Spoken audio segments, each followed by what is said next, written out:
하나님, 주님은 나의 도움이시고 나의 소망이십니다. 주님을 나의 도움과 소망으로 둔 저는 복된 사람임을 고백합니다. 억눌린 자, 줄인 자, 갇힌 자, 눈먼 자, 비천에 처한 자, 의인과 나그네, 고아와 과부를 보호하시고 자유케 하시는 하나님을 찬양합니다. 하나님, 당신의 그 의로운 다스림이 대대로 영원히 이어지기를 사모합니다. 제 삶과 우리의 삶 가운데 깊이 주님의 다스리심을 바랍니다. 제가 기대하고 기댈 곳은 하나님 당신밖에 없습니다. 그 이름이 높임을 받아 주시옵소서. 아멘. 오늘은 주님의 말씀 요한계시록 7장 1절에서 8절 말씀을 보며 그 하나님의 말씀 앞에, 하나님의 심장 앞에 서도록 하겠습니다. 오늘은 14만 4천 명, 요한계시록의 유명한 숫자죠. 이 인치심을 받은 14만 4천 명에 대한 이야기들을 우리가 함께 보겠습니다. 이 7장은 7인이, 두루마리에 7인이 떼어지다가 6인까지 떼어지고 7인이 떼어지기 전 그 가운데의 상황을 요한이 우리에게 전해주고 있는 것입니다. 1절에 보시면 그 뒤에 나는 천사 넷이 땅의 네 모퉁이에 서서 땅의 네 바람을 붙잡아서 땅이나 바다나 모든 나무에 바람이 불지 못하게 막고 있는 것을 보았습니다. 네 천사 넷이 나옵니다. 천사 넷이 바람을 붙잡고 있죠. 마치 동서남북에서 불어오는 그 바람을 다 이렇게 붙잡고 있다라는 것입니다. 그리고 나서 2절 상반절에 보면 이렇게 말합니다. 그리고 나는 다른 천사 하나가 살아계신 하나님의 도장을 가지고 해 돋는 쪽에서 올라오는 것을 보았습니다. 이 다른 한 천사가 또 있는데요. 네 천사 말고 그가 이제 하나님의 도장, 인을 가지고 오는 것을 보게 됩니다. 그리고 나서 이렇게 말하죠.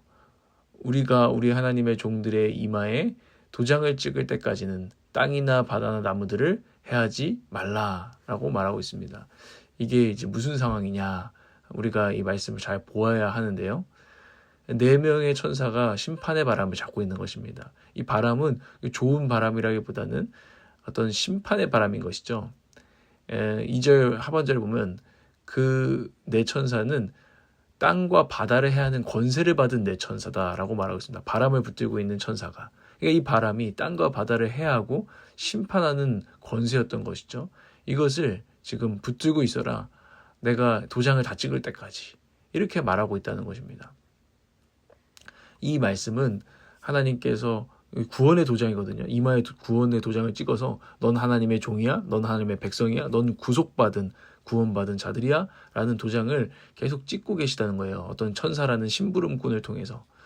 그때에 심판의 천사들은 이제 심판을 연기하면서 바람을 붙들고 있는 거죠. 하나님이 말씀하실 때까지. 그러니까 하나님께서는 이 구원받을 시간을 지금 주고 계십니다.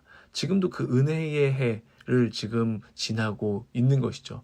하나님의 완전한 심판이 오기 전 구원의 도장이 찍히고 있는 그 시대를 우리는 살고 있다는 것을 기억하게 됩니다.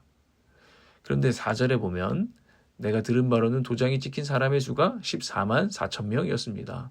이 신천지 때문에 너무 유명한 숫자가 되었어요. 14만 4천 명. 그들은 이것을 이제 문자적으로 해석해서 진짜 14만 4천 명의 구원의 수가 있으니까 여기 들어와야 된다라고 두려움을 주죠. 나 여기 들어간 거 맞아? 이런 식으로. 그러나 이 14만 4천 명은 그런 하나님의 째째한 구원을 표현하는 말이 아니라요. 하나님의 정말 놀라운 구원의 넓은 손길을 보여주는 숫자입니다. 이 숫자는 12 곱하기 1000으로 된 숫자예요. 그래서 12지파 곱하기 12,000명 이런 얘기들이 5, 6, 7, 8절에 계속 나오는데요. 이 숫자는 12 곱하기 12 곱하기 1000입니다.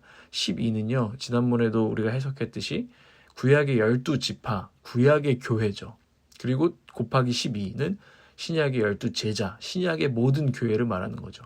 그러니까 신구약의 모든 교회 곱하기 1000, 아주 충만하고 많은 숫자가 구원받을 것을 말해주는 숫자가 바로 14만 4천이다라는 것입니다.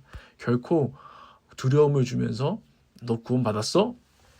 라고 묻는 협박의 숫자가 아니라 충만한 숫자다라는 것을 우리는 오늘 보아야 한다는 것입니다. 또한 곱하기 1000의 의미는 또 다른 의미를 볼 수도 있습니다. 그것이 무엇이냐면 여러분 들어보았을 것입니다. 10부장, 100부장, 1000부장. 많은 군대의 단위를 지금 쓰고 있는 것입니다. 만부장 뭐 이런 것도 있겠지만 대부분 성경에서는 1000부장을 가장 큰 부장으로 치고 그 뒤에 이제 장군들이나 뭐 군단을 이루는 장군들이 있는 것이죠. 이 1000은 어쨌든 군대의 단위, 충만한 군대의 단위를 표현하는 것입니다. 그러니까 12 곱하기 12 곱하기 1000은 충만한 구원받은 사람들의 숫자면서도 정말 충성된 충만한 군대의 숫자이기도 하다는 것입니다. 신구약 모든 역사의 전체 하나님의 백성들, 하나님의 교회는요, 하나님의 백성이고 하나님의 자녀들이고 하나님의 권속일 뿐만 아니라 하나님의 군대, 마하나임인 줄 성경이 보여주고 있다는 것입니다. 이게 우리의 정체성이기도 하다는 것입니다. 그리고 오늘 5절에서 막 8절까지 보면은 유다 지파에서 1만 2천 명이요, 르우벤 지파에서 1만 2천 명이요. 이 장면이요, 구약에서 민수기에 그대로 나옵니다. 이 민수기가 사람의 숫자를 센다, 계수한다라는 내용이잖아요. 근데 왜 계수합니까? 군대의 숫자, 싸움에 나갈 만한 군대의 숫자를 헤아리는 장면이 이 민수기의 장면이고, 이게 지금 요한계시록에서도 나타나고 있는 것이죠.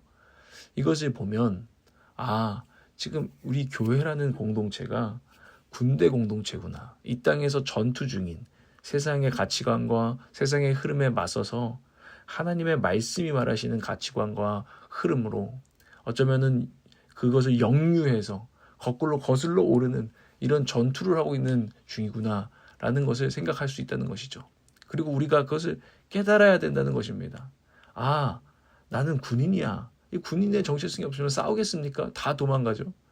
그런데 말씀을 통해서 오늘 나는 도열에 있는 지금 1000명씩 이렇게 다라락 12줄로 서 있는 모습을 생각해 보세요. 군대, 흐트러짐 없는 군대로 지금 하나님께서 세우신 것 아니겠습니까?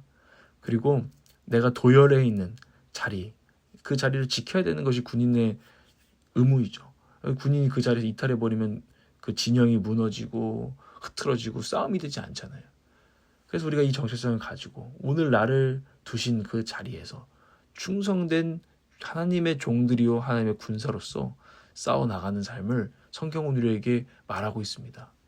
여러분, 이런 정체성을 오늘 다시 한번 요한계시록의 그림을 통해서 그리시고 새기시기를 바랍니다.